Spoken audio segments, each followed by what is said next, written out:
Desculpa. A gente pode melhorar a integração das equipes, fazendo melhor, ajudando na terapia medicamentosa do paciente, tentando evitar eventos adversos relacionados à terapia. Então, a integração multiprofissional ajuda muito em todo o trajeto do paciente dentro da instituição. Perfeito, Bruninha, muito bom. A gente vai falando agora ao longo da apresentação o que a gente pode então fazer de diferente, né?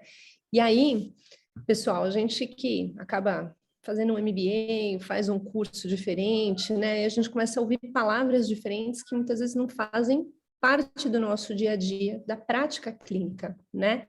E aí, acho que uma dessas primeiras palavras que a gente tem tanto ouvido falar é o pensamento Lean, né? Essa expressão do Lean Thinking, né?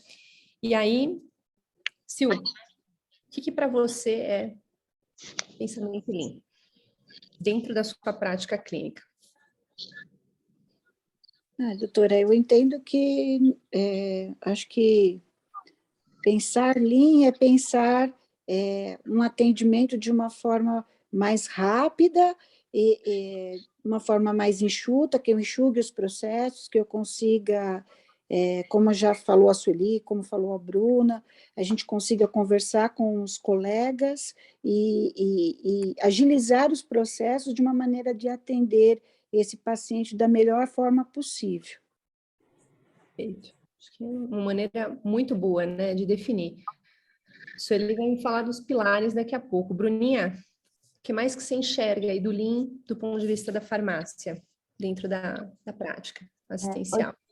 Otimizar recursos e tempo também, né, para melhorar o atendimento para o paciente e entregar o melhor resultado. Legal, perfeito, né? E Su, sim, me fala um pouco aí dos pilares, já que tanto se tem falado agora dos pilares de redução de desperdício do Lean, né? Eu ainda me pergunto se é melhor redução de desperdício ou melhor alocação de recursos. São os dois pontos, na verdade, né? Quando a gente olha no Lean, a gente mexe muito com a produção enxuta, né? Então, quando ele foi aí desenvolvido, foi justamente para você gerar uma produção mais enxuta, com menos custo, né? E que atendesse às necessidades dos clientes. E aí, para isso, a gente pensa aí em 8 pilares, né? De desperdício.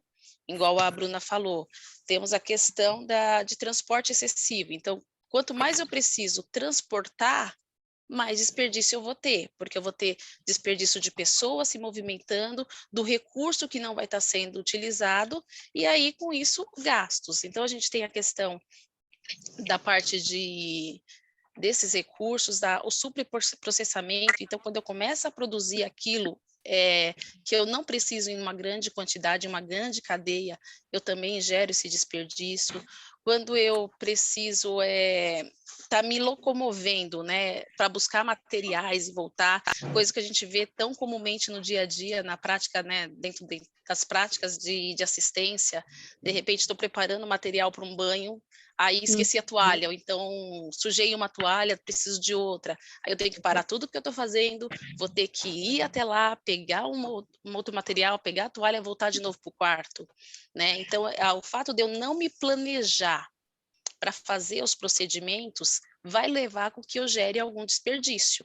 Então, toda vez que a gente fala em querer otimizar esse processo, deixar isso mais enxuto, requer o planejamento, né?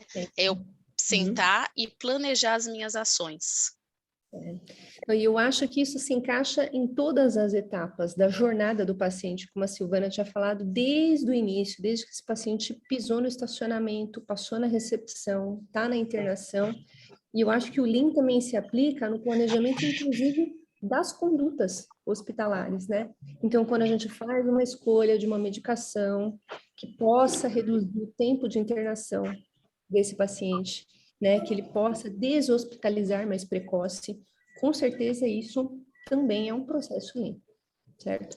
Está atrelado no planejamento estratégico, né, Via? Quando a gente vai colocar aí, né, A gente fala assim, quando a gente sabe para onde a gente está indo, a gente consegue realmente planejar toda a nossa assistência baseada nisso, né? E aí eu consigo ter aí essa produção mais enxuta. A gente fala que Lean, na verdade, acaba não sendo tanto uma metodologia, é muito uma filosofia, né, dentro desse processo, porque eu tenho que pensar Lean para eu conseguir trabalhar com Lean. Né? Não adianta você querer colocar o Lean dentro de uma instituição se as pessoas ali não têm a cabeça, a cultura Lean, a cultura de gerar economia, de pensar aí nesses gargalos de desperdício, né? Então, acho que a primeira é mexer com a parte cultura. Acho que mudar a mentalidade, né? E aí, falando de mentalidade, aí eu queria voltar nesse slide aqui. Quem fez o MBA conhece, esse slide é do professor Firmino, a Bruninha conhece bem. E aí, sempre, para quem nunca ouviu falar em ágil, então, o que é o ágil em saúde, né? O que é metodologia ágil, né? O que é esse planejamento ágil? Então, quando a gente fala dessa melhor alocação de recursos, de redução de desperdícios, aí esse pensamento bem, essa filosofia, como o Sueli comentou, aí a gente vai começar a pensar em algumas formas que a gente tem que aplicar isso. E hoje é muito aplicado dentro da área da saúde, né? Então, como o time de educação continuada, eu, a Bruninha, a Tomomi, a gente montou ano passado, né, a aplicabilidade aí do Design Thinking, mostrar rapidamente isso, mas vocês vão ouvir falar vários nomes, Scrum, Kanban, PDCA, o Flavião está aí, daqui a pouco eu peço para o Flavião falar um pouco aí dos ciclos do PDCA, né, que a gente tanto usa, os sprints. Na realidade, gente, tudo isso é para quê? A gente coloca o foco no paciente, né? Vocês concordam comigo? Vou desativar o som de todo mundo, aí vocês ativam manual o som de vocês aí. Pronto. Sil, você na prática assistencial, como que você enxerga isso do foco no paciente? É importante? Não, importantíssimo, né? Eu digo todos os dias que esse é o motivo que nos leva para a instituição, né? É o paciente, né? A gente só tem um emprego porque, infelizmente, tem alguém doente precisando da nossa assistência. Então, a gente diz infelizmente, apesar que é o nosso ganha-pão, mas é lógico que a gente gostaria que ele estivesse saudável. E aí, justamente pensando nisso, que planejar essa assistência, né, dentro daquilo que o paciente espera receber, é o nosso foco, né? Então, aquilo que ele precisa receber, mas com ele no centro do cuidado, né?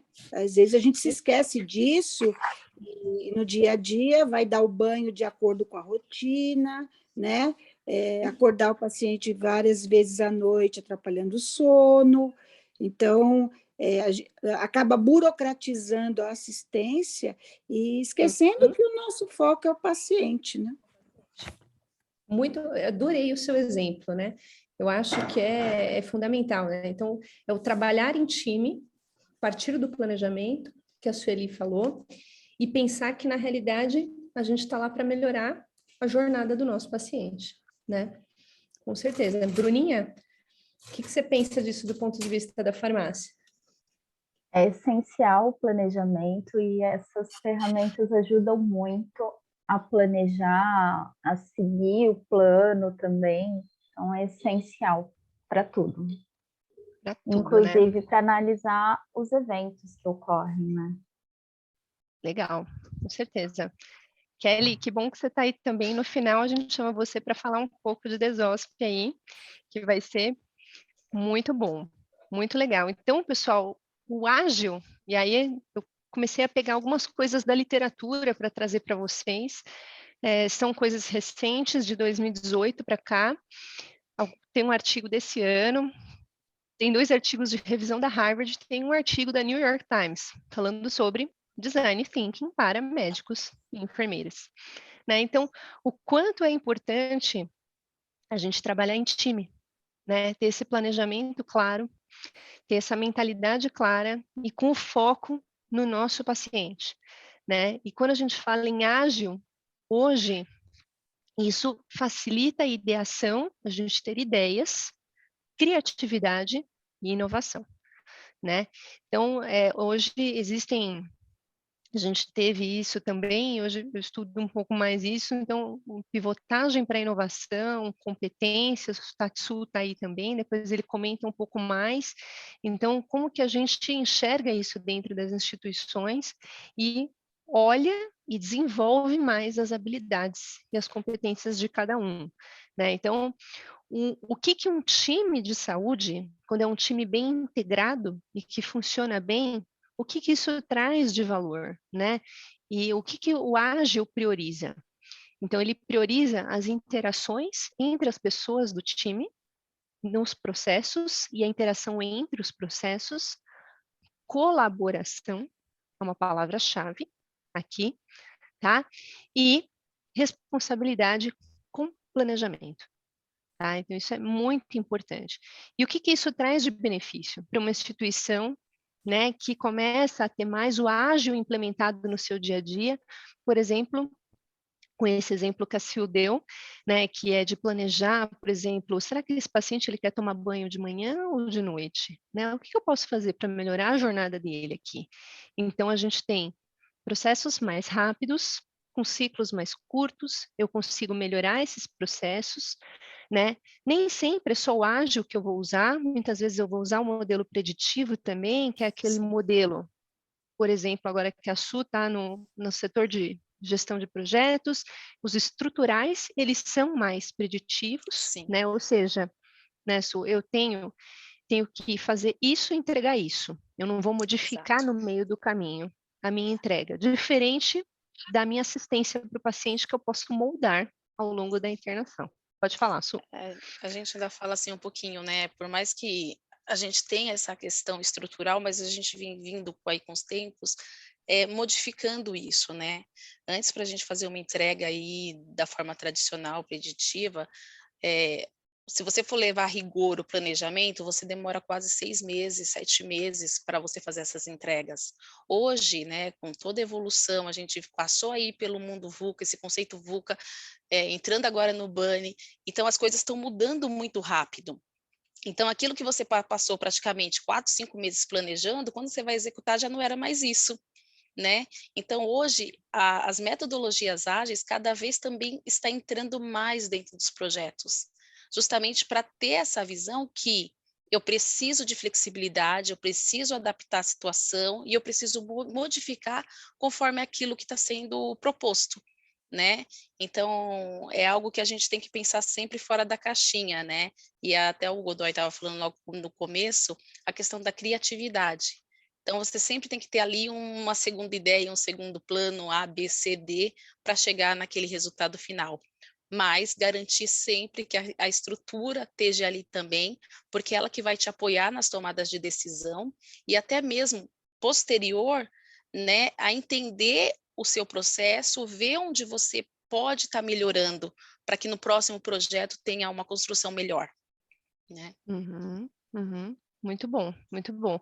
Bruninha, eu me lembrei agora de um projeto muito legal que vocês tiveram da farmácia, que eu acho que vai total de encontro a essa parte de criatividade, quando vocês deixaram as caixinhas coloridas do carrinho de parada.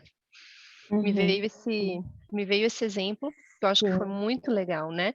Você para tem mais algum exemplo facilitar aí? o entendimento das pessoas, para ajudar na hora de uma parada, para você identificar mais fácil o medicamento.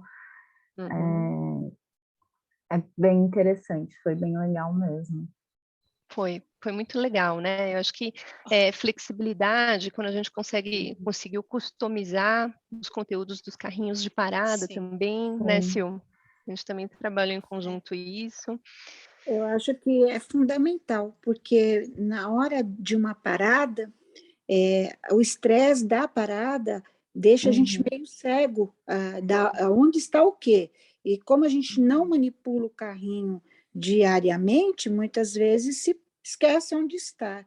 E com uhum, essa essa nova padronização, fica muito fácil você abrir, você não manipula diariamente, mas a hora que você abre, até pela questão das cores, facilita a localização do medicamento. Então, acho que assim, essa padronização, eu vou dizer pelo exemplo que eu tenho de SAMU. Uma vez eu fui atender uma parada num hospital, na verdade, numa clínica de hemodiálise, eu não conhecia o carrinho, mas o carrinho era nesse padrão, eu abri e eu achava as medicações dentro do carrinho. Então, eu acho que essa questão da padronização, ela facilita para quem vai manipular. Sim. Legal. Legal, isso é muito importante, né? E eu acho que a gente ter de novo, né? Essa flexibilidade, essa adaptabilidade também, né? No nosso manejo com o paciente, não ser aquela assistência engessada, também facilita muito, né? Ouvi, A até jornada. Pode falar. voltando, lembrando aqui um pouco, você voltando, eu lembrei muito dos nossos plantões UCO, né, a questão dessa interação. Então, eu lembro, assim, essa interação, enfermeiro, médico, físio.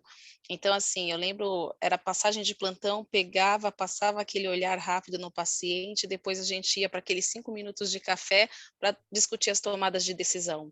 E dali a gente já saía com os pacientes que precisavam de reposição, os pacientes que estavam em condições de alta, já saía com as tomadas de decisão já, né, para poder agilizar toda a parte do processo de alta, de admissão que estaria, vagas, reservas.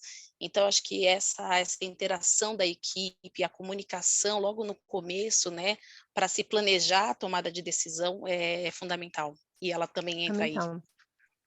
Com certeza. Ó, o Luiz e a Geni aí. Boa noite, Geni. Boa noite, Luiz.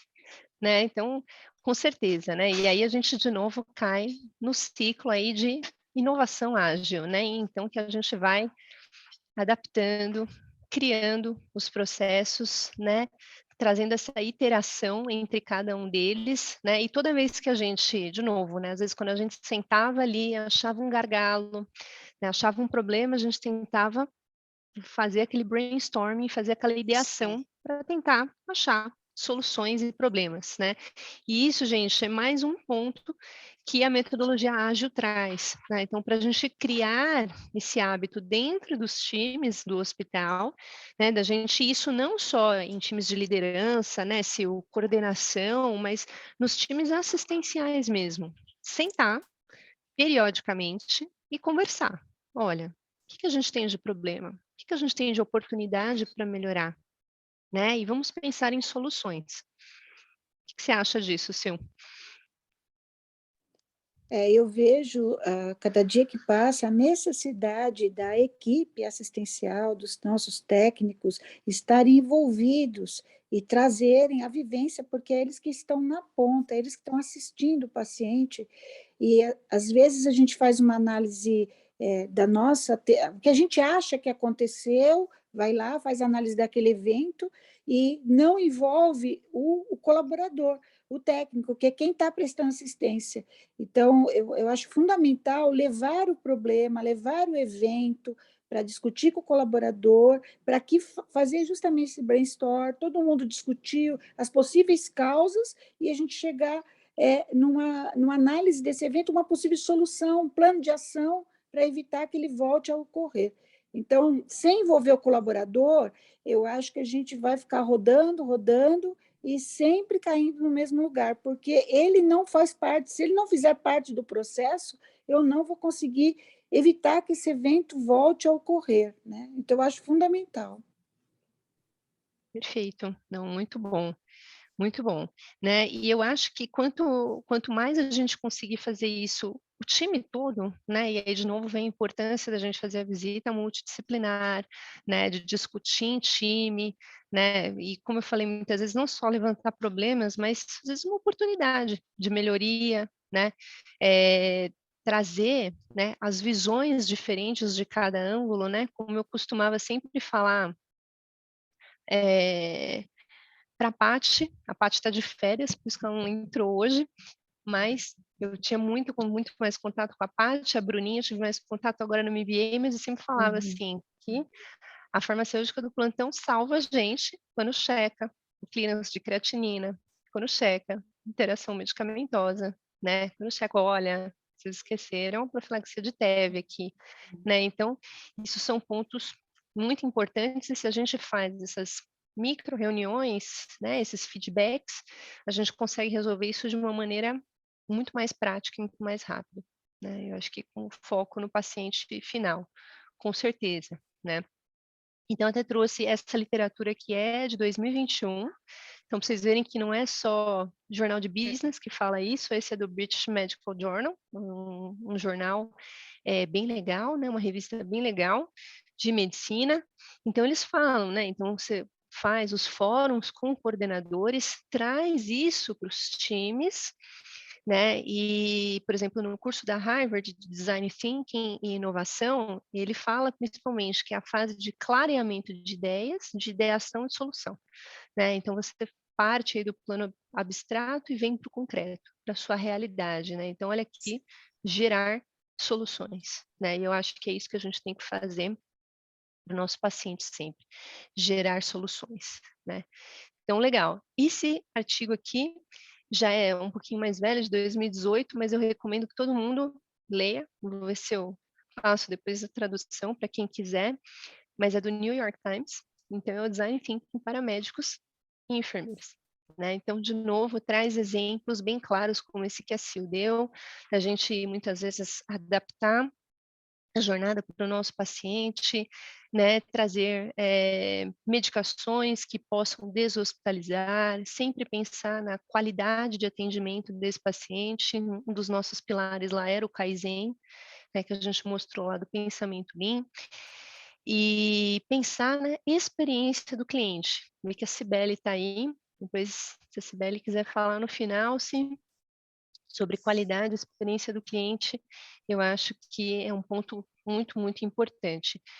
Como curiosidade, eu trouxe aqui a sequência do Design Thinking, que eu, a Bruninha, Tomomi, a gente viu aí infinitas vezes no nosso projeto, né, que a gente imerge, faz a imersão, quando a gente acha um problema, um gargalo, define esse problema, faz a ideação, então a gente começa o nosso brainstorming, puxa, né, o que a gente poderia achar de soluções e oportunidades para isso, e aí uma coisa que a gente faz muito no hospital é o nosso famoso piloto, a gente cria um protótipo e testa.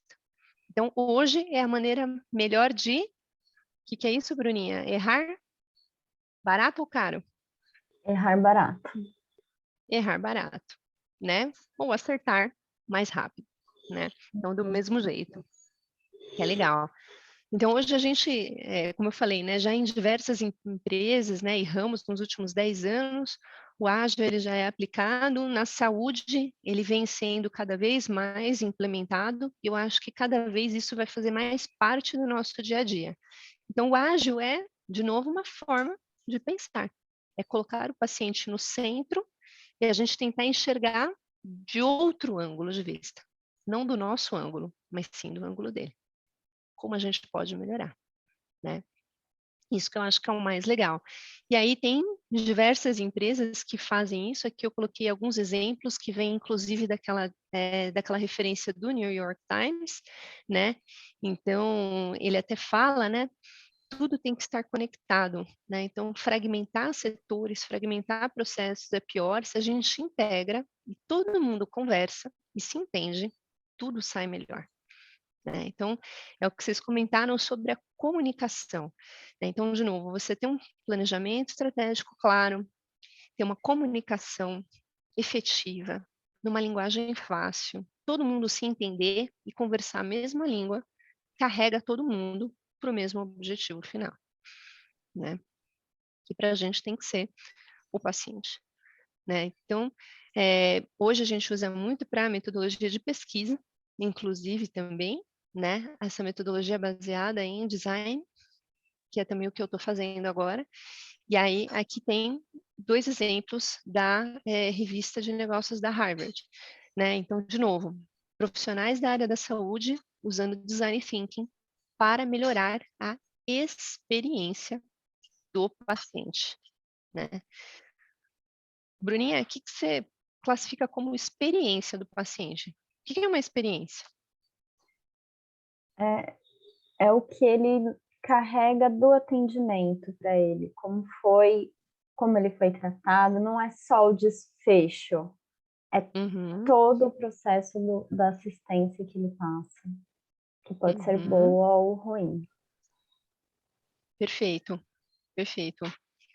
Sil, para você, qual é a melhor maneira de melhorar a experiência do paciente?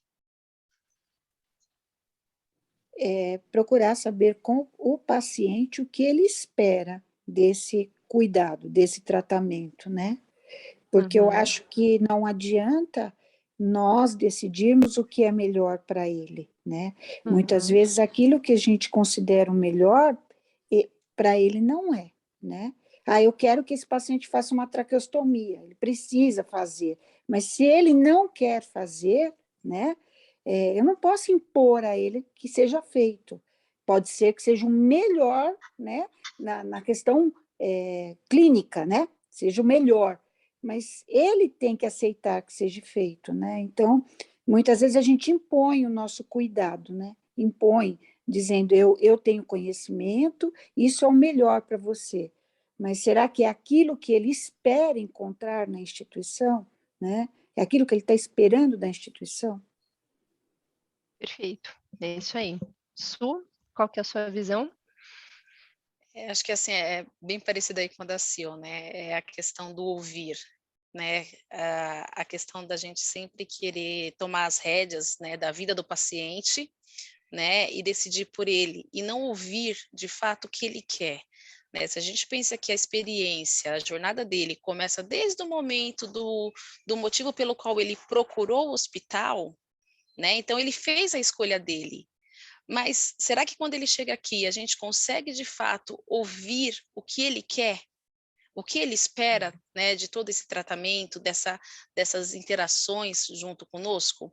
Né? A gente vê que é muito comum o paciente passa no pronto-socorro, interno, enfim, aí a gente passa, visita, beira-leito, a gente pergunta para ele como foi sua noite, ou como foi seu dia, enfim, sua manhã, mas é tão rápido esse contato que de fato a gente ouve o que ele quer falar, ou a gente já vem Uhum, com perguntas já prontas ali, né, já aquele discurso pronto, onde mal dá tempo dele responder ou puxar uma conversa, querendo expor um pouco mais, a gente já sai correndo porque a gente tem outro para atender, né, então essa parte desse contato mais individualizado, de sentar e ouvir esse paciente, tudo isso vai refletir nessa experiência dele. Afinal de contas, assim, como qualquer ser humano, nós mesmos, a gente não busca apenas o tratamento da doença, né, ou daquela situação. A gente quer um ambiente que nos gere minimamente uma segurança, né, de que estou sendo bem assistido, bem tratado, estou sendo respeitado quanto pessoa. perfeito. Muito bem, muito bom. Isso me faz lembrar uma coisa que eu ouvi ontem.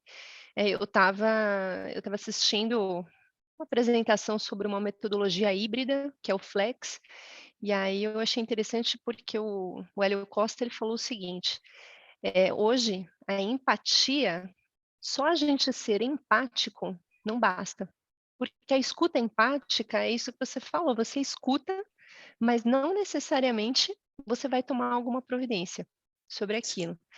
Na realidade, o que a gente tem que ter é compaixão, Sim, né? Então, ouvir e agir, né? E eu acho que isso a gente tem que aplicar em tudo, né? Para os pacientes, para a nossa equipe, sim. né? Para todo mundo que está ao nosso redor, né, Sil? Então, eu achei muito legal esse insight, inclusive, eu vou mostrar daqui a pouquinho, acho que vai daqui a 2 slides, um fluxograma do Flex, que ele fala sobre isso, como geração de valor. Então, não só ser empático, e sim ter compaixão, né? Esse outro aqui, eu acho que a imagem, né, diz mais do que 1000 palavras aí, então é como o design thinking torna o hospital um lugar com brilho e confortável. Então, como que você transforma, né? E esse artigo aqui era sobre o hospital pediátrico, né? Então, como que você transforma a experiência do paciente pediátrico e o ágil, o design thinking acaba sendo usado muito para isso também, né? Então, é bem legal. O Flavião pode comentar depois, Flávio, da sala da ressonância.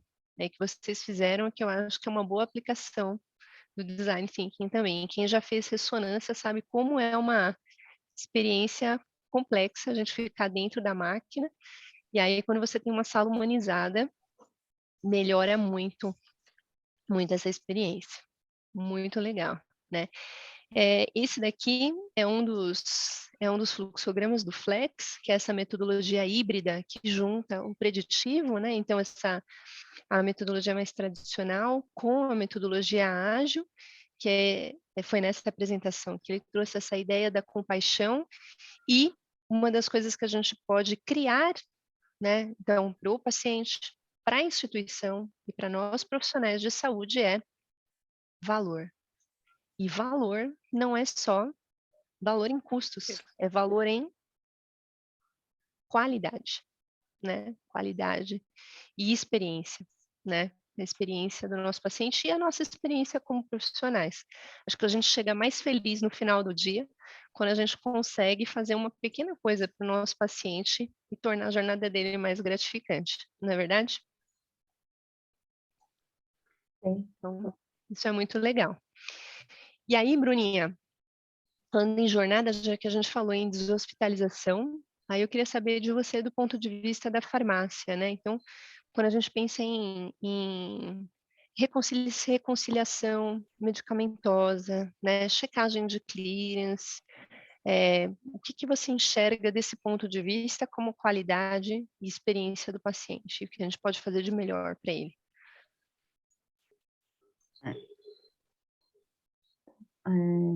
A atuação do farmacêutico ajuda bastante a melhorar a experiência do paciente também, atuando como equipe multidisciplinar, conversando com ele para ver o que ele usava na casa dele, os horários, às vezes, por não estar reconciliado, tem um motivo, mas o paciente não consegue entender, então essa conversa com ele ajuda a entender o contexto clínico, a melhorar a experiência dele, de entender a assistência, o que está acontecendo, por quê. E a interação com a equipe multi também ajuda a gente a enxergar a condição clínica atual do paciente, entender o porquê, e ajuda a otimizar a terapia também. Legal, legal. Né? E aí uma questão que a gente sempre fala é qualidade de medicação, então sempre o que a gente tem dentro do hospital, a gente, né, tem confiança, isso é protocolado, né, padronizado, com bons recipientes. Eu acho que sempre uma questão mais complicada é quando esse paciente traz de casa a medicação e aí vocês têm, né, Sim, todo muitas o vezes o trabalho. paciente traz de casa o medicamento dele na frasqueirinha, sem identificação, e ele faz questão de utilizar o dele, explicar para ele que aquilo não tem segurança para ser utilizado no hospital, é muito importante também. E também para mudar a cultura dele de utilizar dessa forma, né? Que a terapia não vai ser a mesma, ele deixando tudo lá juntinho no potinho dele. Perfeito, legal, né? Então acho que você falou uma palavra mágica aí que é cultura, né? Então acho que é cultura de organização, de medicação, né? De horários, de que ele está no ambiente hospitalar e aí ele tem que seguir essas regras, né? E de que pelo menos o que a gente tem dentro do hospital a gente sabe a origem, né? Acho que isso também é super importante, né? Desde recipiente quanto temperatura que está sendo armazenado, né? Entre outras partes de qualidade. Pode falar, Su.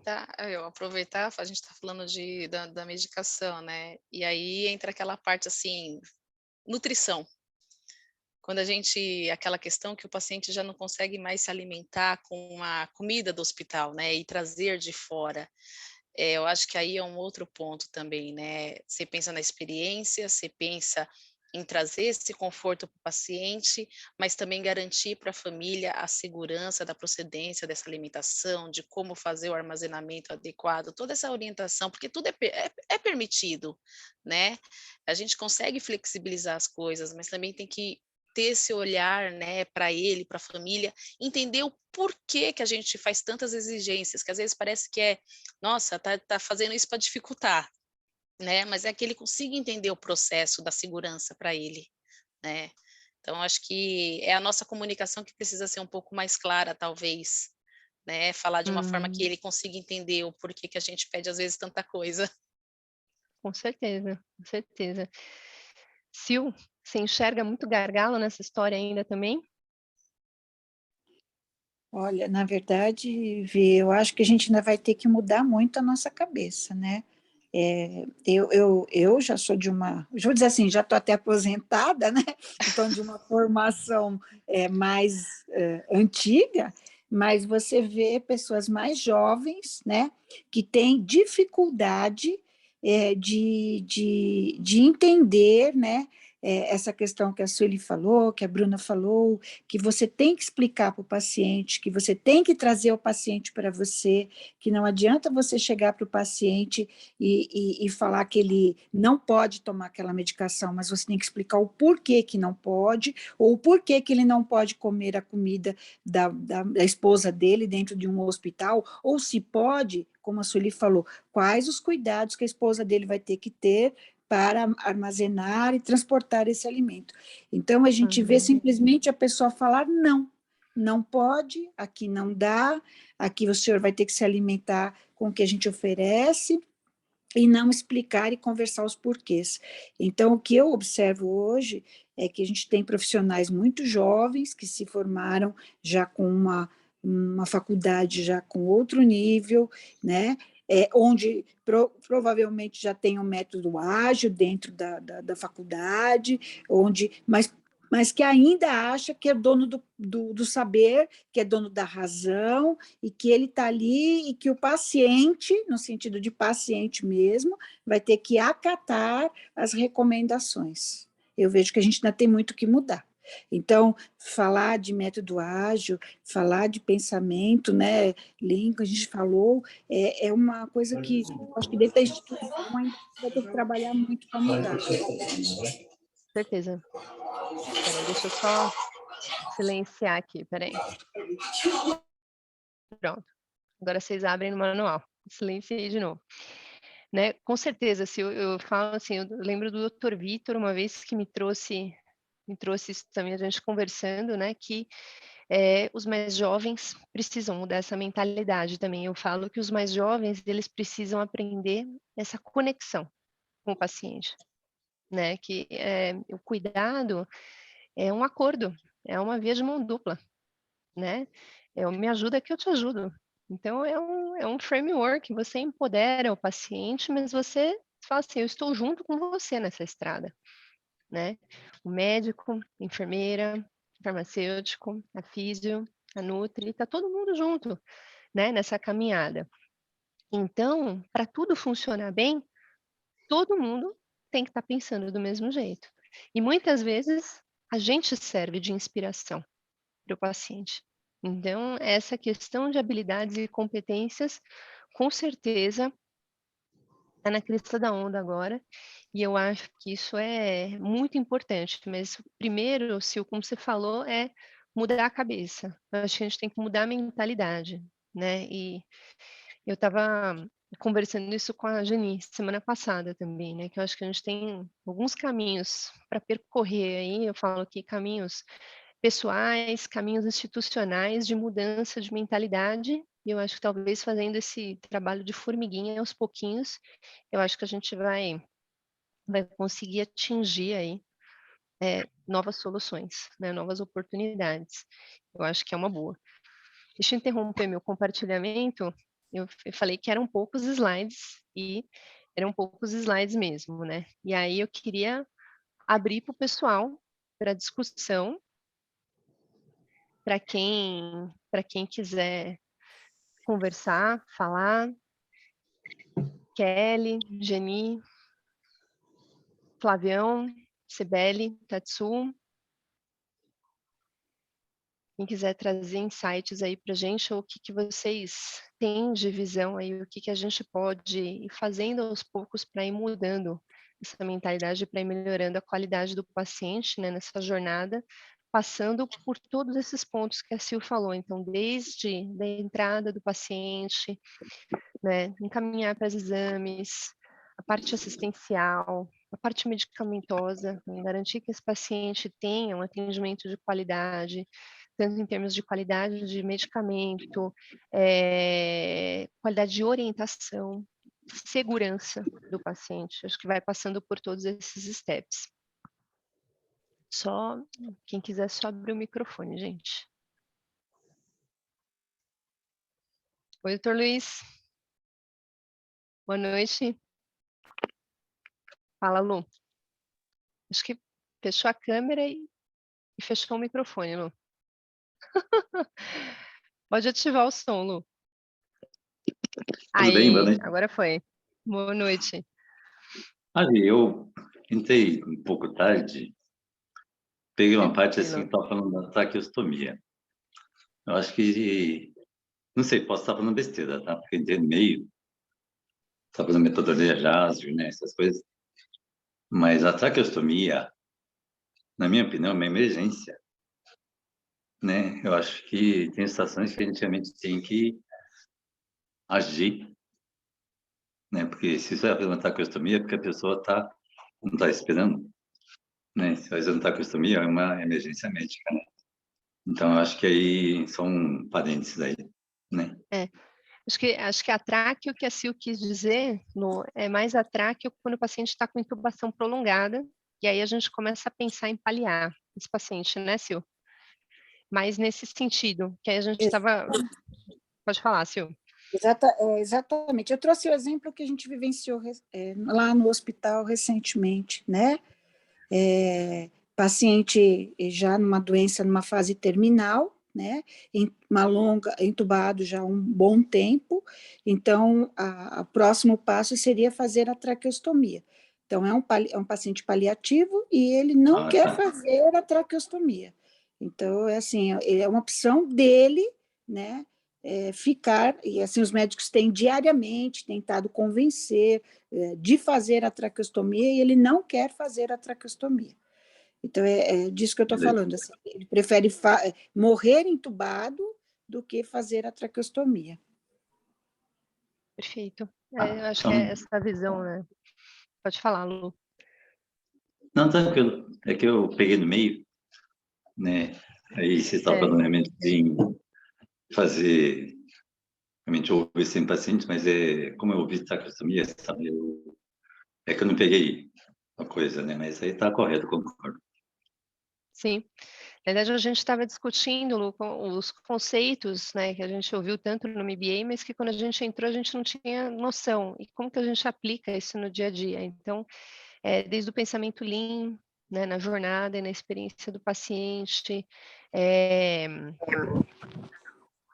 o ágil, né? Então, o que que é o ágil? O que que é o foco no paciente? Por que que é importante a gente ouvir o paciente e muitas vezes ter flexibilidade e adaptar a jornada do paciente para que seja uma experiência melhor, mais suave, né? Kelinha, quer comentar um pouco aí sobre o DESOSP? Eu Fala saí aqui. da DESOSP agora, eu estou em Sai da protocolo com DESOSP? as meninas. Tem Mas protocolo? eu acho Tem Eu tô protocolos, ouvido mas agora. comenta aí. isso. Eu acho que assim, essa questão de cultura, como foi falado, né, é muito importante a gente ter essa atenção desde a entrada do paciente, né, como vocês citaram, a importância da jornada, que às vezes, por questões culturais, a gente não consegue desenvolver, ajudar a família a entender a linha, a necessidade que o paciente precisa, né? Para a continuidade dos cuidados dele. Isso a gente nota muito quando a gente vai fazer a deshospitalização do paciente, apesar de não estar mais lá, mas ainda estou inteirada no assunto.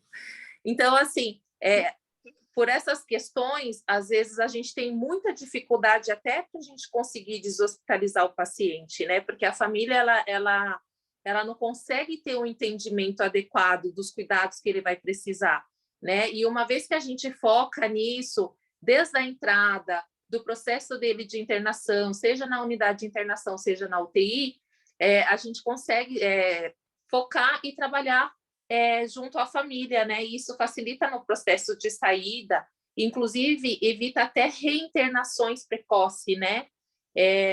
No trajeto do cuidado, né? Se a gente começa desde o começo, meio e fim, Então, a gente acaba ajudando, né? Uhum. A inovação, até mesmo no cuidado desse paciente na sua residência. Perfeito, Kelly. Muito bom. Show de bola. Oi, doutora Vitor, tudo bem? Tá me Oi, ouvindo? Silvi. Tudo bom? Estamos te ouvindo, sim. Tudo. Parabéns, viu, pela aula. Eu fiquei pensando, fiquei ouvindo bastante vocês. Como é complexo, né? Como a questão da qualidade, ela vem em tudo, desde da escolha do medicamento, desde a entrada. Então, ela é muito complexa. E como o nosso mundo está muito diferente em relação ao que era. Eu sou da época da Silvana, a gente é formada há muito tempo, então aquela questão de faça, né? A gente tem essa visão do paciente, é para você fazer e pronto. E hoje não, a gente tem um paciente questionador, é o paciente que vai lá no Dr. Google, ele consulta antes de vir falar com o especialista, ele já foi em outros especialistas. Então, a gente tem um padrão muito diferente do paciente, da equipe multiprofissional. Antigamente era o médico, o enfermeiro e acabou, depois é médico, enfermeiro, fisioterapeuta, nutricionista, farmacêutico. Então, como essa discussão ficou rica?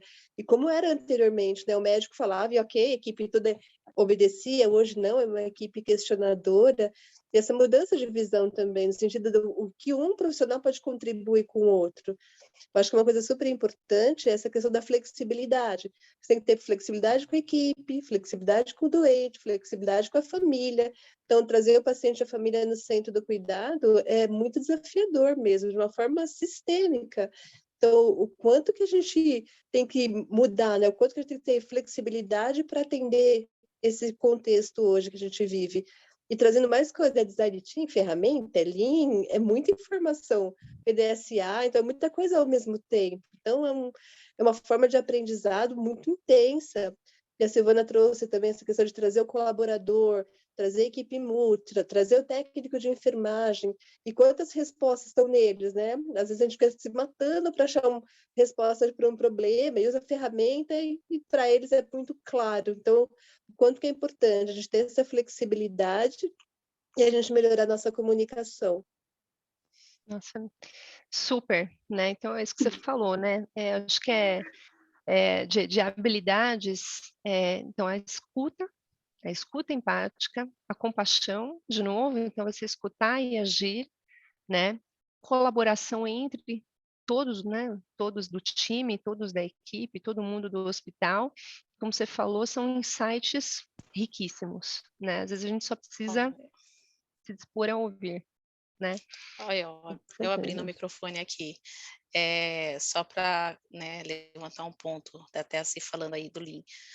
O Lean em si, ele nunca vai acontecer dentro de uma sala, dentro de um escritório.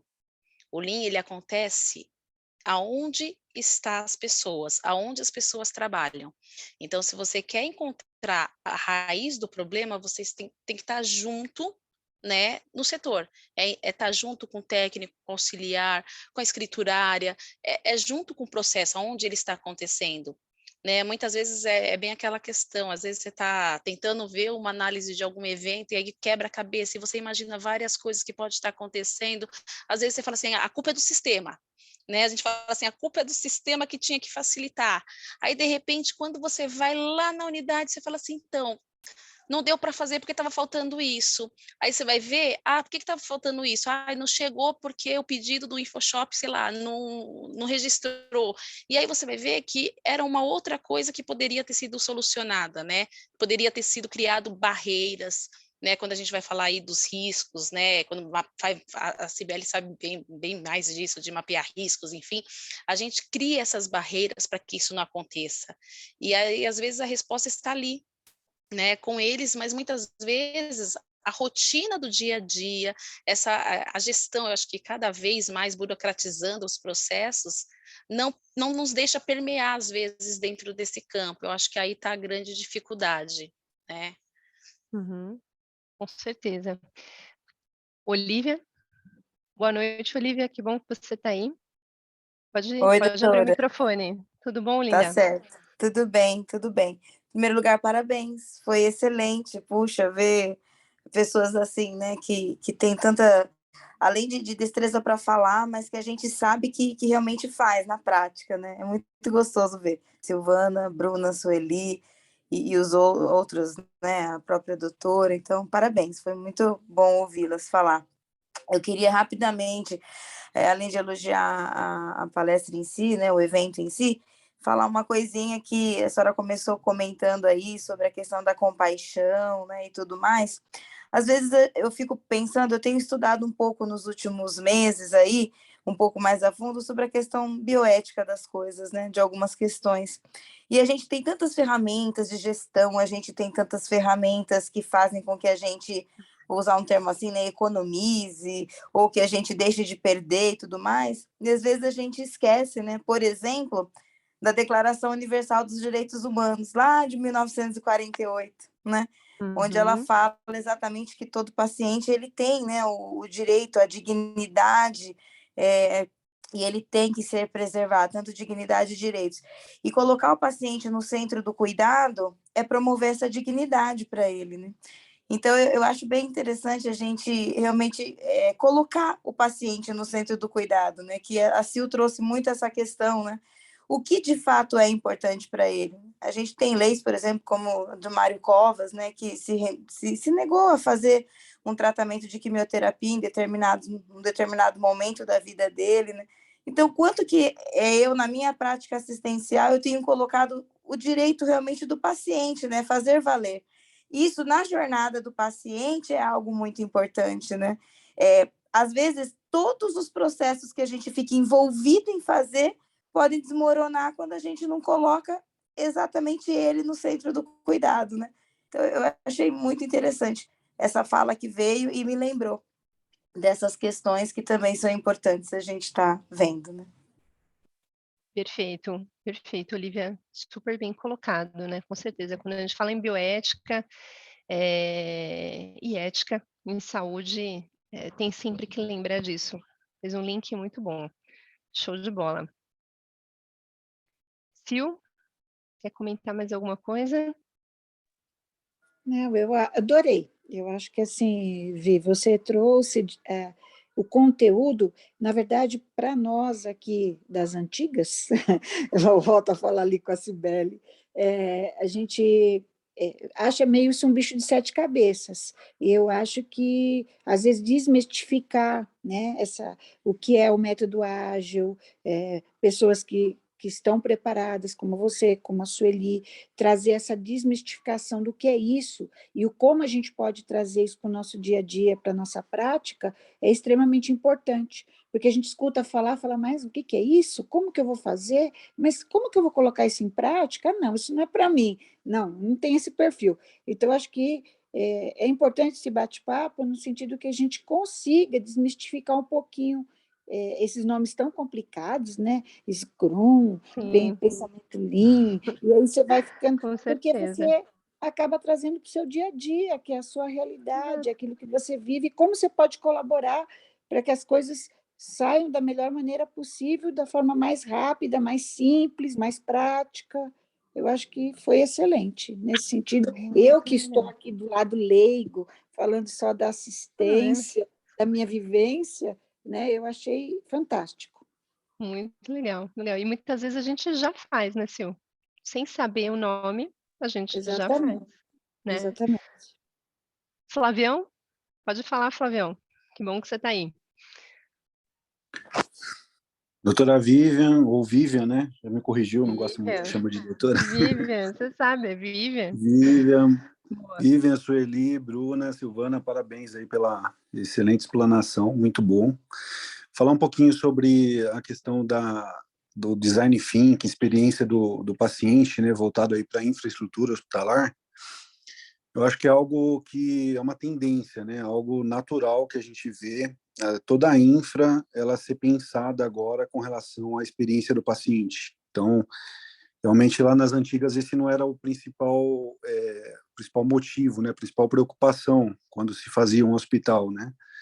Hoje não. Então a gente tem um prédio antigo aqui no Nipo, mas a gente vê que as reformas que estão sendo feitas e os projetos de uma estrutura nova já é pensando nessa questão, né? Pensando aí na experiência do paciente, aplicando o design thinking. Então, você citou o exemplo da ressonância, né? Então, na ressonância foi pensado nessa questão, né? Uma questão de ambientação para o paciente ali se sentir mais tranquilo ali durante o exame, né? Uma humanização. A ressonância, ela tem até dá para ouvir música, né? Então o paciente consegue colocar uma playlist ali, ouvir uma música para ficar mais tranquilo. A questão do tempo do exame, né? Então tudo isso pensado. E outras obras que tiveram no hospital, né? Ambulatórios que foram feitos, reformados, que foi pensado nisso, numa estrutura, num ambiente dável para o paciente, com a melhor experiência do paciente, né? E quando a gente compara aí com hospitais que estão sendo construídos, a gente vê que realmente é uma tendência, né? Os hospitais hoje têm conceito de hotel de luxo, né? Tem aí até Masterchef aí como chefe de cozinha do hospital, né? Então, eu acho que é uma tendência mesmo, acho que daqui para frente toda a reforma, toda a construção de hospital novo, todo equipamento médico, ele vem pensando aí no paciente que exige um melhor tratamento nesse sentido, né?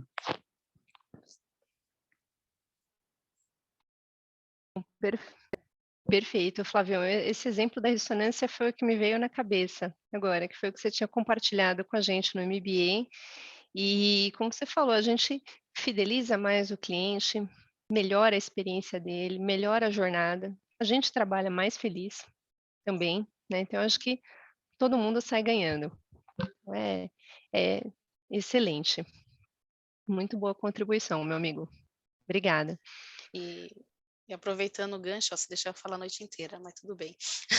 É a questão, a gente está falando da experiência do paciente, mas dentro disso a gente tem que lembrar também da experiência do colaborador, né? Porque quem vai fazer a ponta com o paciente é o colaborador, todos nós. Então, a estrutura, ela tem que estar toda sendo pensada em como ofertar isso da melhor forma, né? As melhores condições de trabalho, né? É todo um time por trás, eu falo de gestão, que tem que estar pensando, né, e está pensando em oferecer para o colaborador um ambiente de trabalho mais seguro possível, né, para que ele possa transmitir isso, né, para o paciente também. Então, é um outro ponto aí importante, né? A gente cuida de paciente, mas a gente também cuida dos colaboradores. Precisamos ter isso em mente, né? Eu acho que o momento de cada um de nós, gestores, né, seja os coordenadores, seja os gestores diretos, é olhar para a sua equipe e aí daquele olhar sair uma conversa, às vezes é um colaborador que precisa conversar e você ter esse tempo para ouvir, né, para ajudá-lo também. Então, são coisas importantes.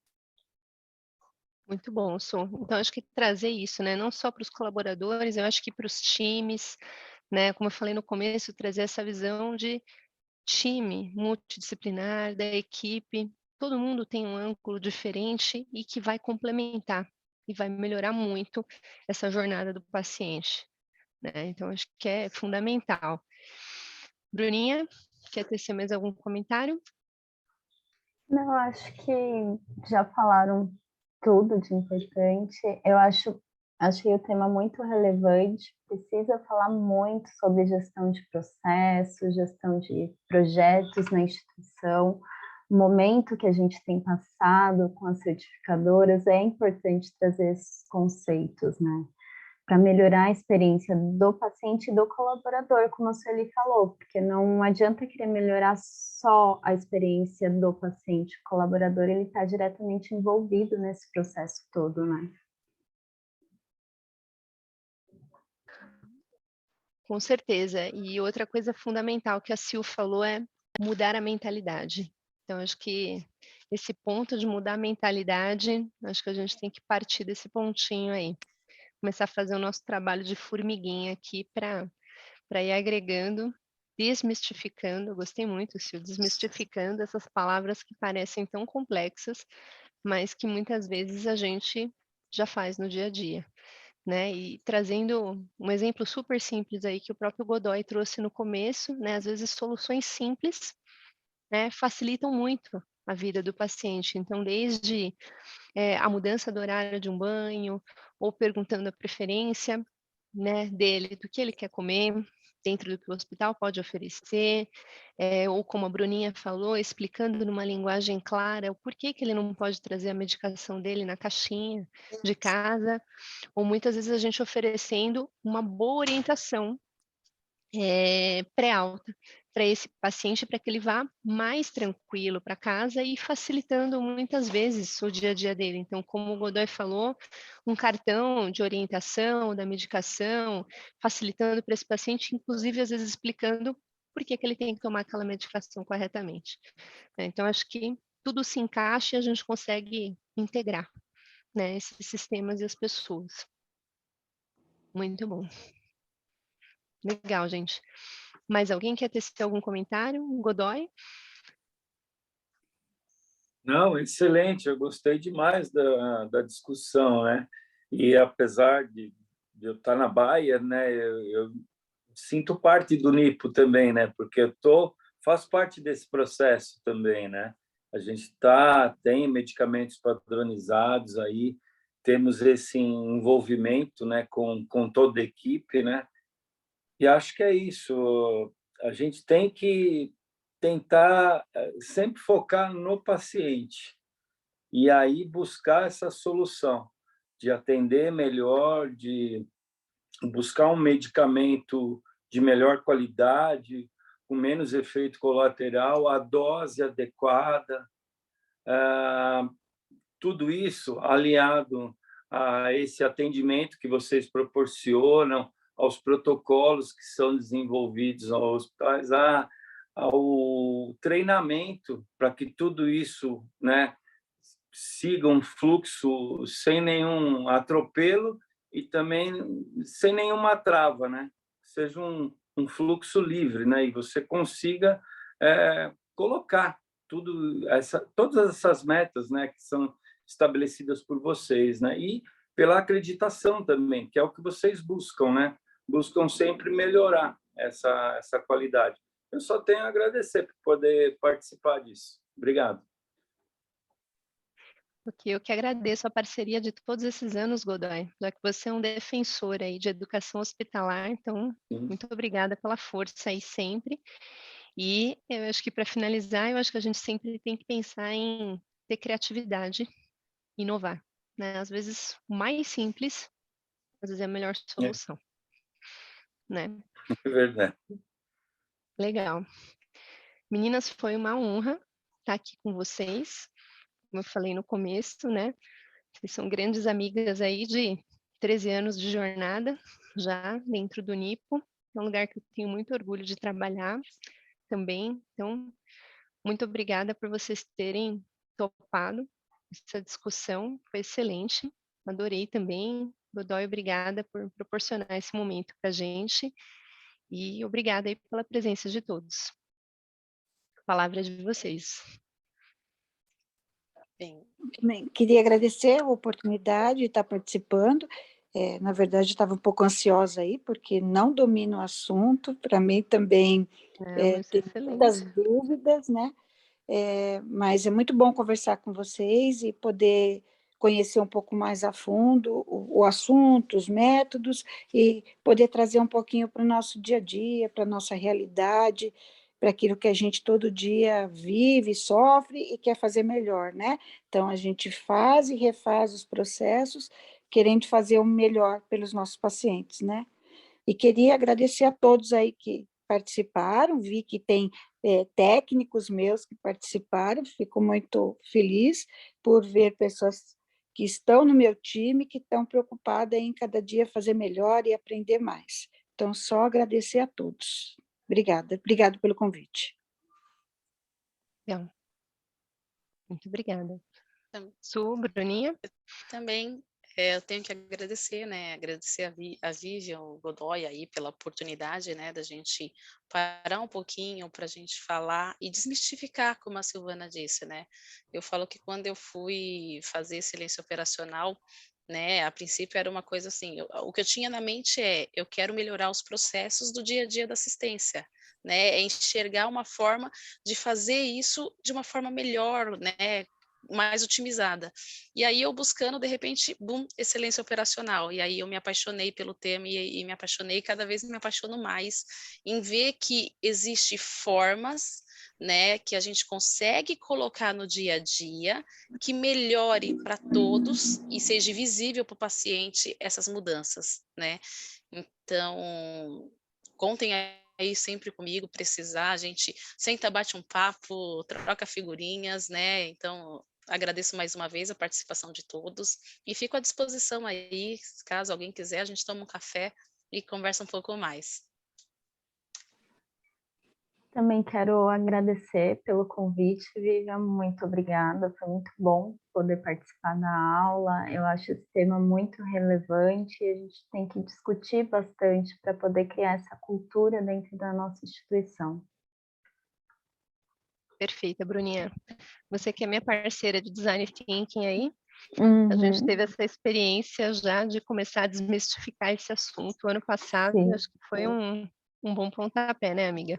Sim, é um ganho muito importante ter essas aulas, começar a educação continuada dentro da nossa instituição dessa forma vai ser bem legal.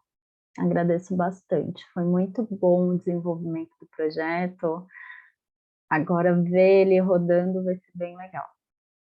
Com certeza, muito bom, muito legal, obrigada mesmo. Gente, então, boa noite a todos. E muito obrigada pela presença de todos. Obrigada, meninas. Obrigada, Godoy. Boa noite. Tchau, gente. Boa noite. Tchau, tchau. Tchau, boa noite para Tchau, todos. gente. Boa noite. Boa noite a todos. Boa noite. Tchau, Lu. Boa noite, Ingrid. Boa noite, Vivi. Tchau, tchau. Tchau, tchau, gente. Beijo, boa Lu. noite para todos. Parabéns, hein? Parabéns. Kelly, boa noite. Foi ótimo, muito bom. Valeu, Lu. Parabéns, Obrigada. tchau, boa noite. Pareceu curso da GV. Valeu, gente. É verdade. Lu. Da GV. Olha, já estamos Então, chegando aí, excelente. então tá bom, olha aí, que legal, né? Mas gostei da Bruna, tava muito à vontade. Que bonitinha, linda. Sim, todos. Tchau, gente. Boa noite. Tchau, tchau, Muito gente. bom. Boa noite. Tchau, gente. Boa noite. Fiquem com Tchau. Deus. Até. Até. Pode deixar aí, perfeito.